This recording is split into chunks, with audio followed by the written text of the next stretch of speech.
Welcome back to Mitchell Makes Vids, where we spotlight stocks with real catalysts.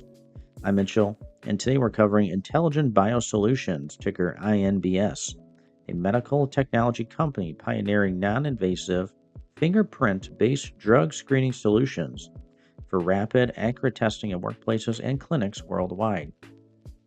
Breaking news today, December 31st.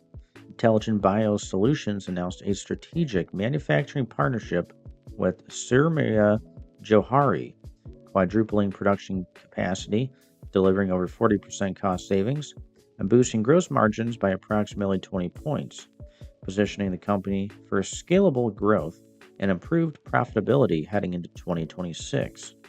The market is reacting strongly. Shares are surging significantly in trading, building on recent momentum following a 1 for 10 reverse stock split earlier this month to enhance liquidity. With expanding global demand for innovative drug testing and these efficiency gains, INBS is gaining serious attention in the medtech space. Is this partnership the catalyst for sustained upside?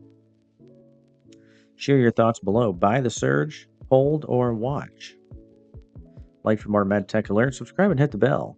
Thanks for watching. See you next year on Mitchell Makes Vids. Guys, check the links in the video description below. Make some cash. Become a member of my YouTube channel today. I'll see you on the next one and next year. Happy New Year. Take care.